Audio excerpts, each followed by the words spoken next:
మరో మాజీ మంత్రి అరెస్టుకు రంగం సిద్ధమవుతోందా?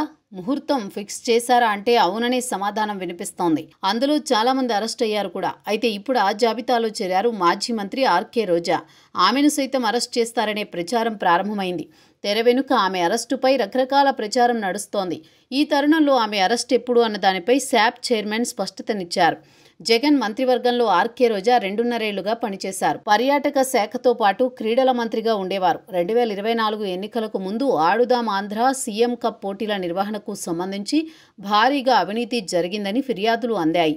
సంబంధిత శాఖ మంత్రిగా రోజా, ఒలింపిక్ సంఘ అధ్యక్షుడు ధర్మాన కృష్ణదాస్ వంటి వారిపై పెద్ద ఎత్తున ఫిర్యాదులు వచ్చాయి. భారీగా నిధుల దుర్వినియోగంతో పాటు నాసిరకం క్రీడా సామగ్రి అందించి ప్రభుత్వ ధనాన్ని పక్కదారి పట్టించాలనే వారిపై ఫిర్యాదులు వచ్చాయి.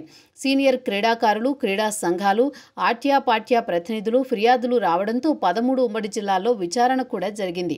నాడు క్రీడల నిర్వహణకు సంబంధించి ఖర్చు పెట్టిన నిధులు, పక్కదారి పట్టించిన అంశాలకు సంబంధించి వివరాలను సేకరించారు.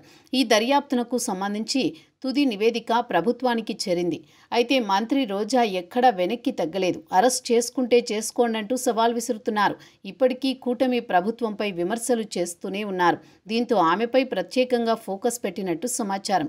అయితే తొలుత మహిళ కావడంతో ప్రజల్లోకి తప్పుడు సంకేతాలు వెళ్తాయేమోనని ప్రభుత్వం వెనక్కి తగ్గింది. కానీ అదే అదనుగా రోజా చెలరేగిపోతోంది.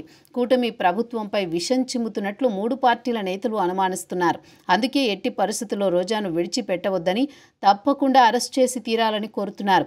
దీంతో కూటమి ప్రభుత్వం ఆమె అరెస్టుకు సంబంధించి ముహూర్తం ఫిక్స్ చేసినట్టు తెలుస్తోంది. చిత్తూరు జిల్లాకు చెందిన రవినాయుడు శాప్ చైర్మన్గా ఉన్నారు. నారా లోకేష్కు అత్యంత సన్నిహితుడు కూడా. మాజీ మంత్రి రోజా అవినీతిపై ఆయన ఇటీవల చేసిన కామెంట్స్ వైరల్ అవుతున్నాయి. ఆగస్టు 10లోగా రోజా అరెస్టు తప్పదని ఆయన ప్రకటించడం ఇప్పుడు హాట్ టాపిక్ అవుతోంది. దీంతో అరెస్టు కాబోయే మాజీ మంత్రుల జాబితాలో రోజా కూడా చేరబోతున్నారట.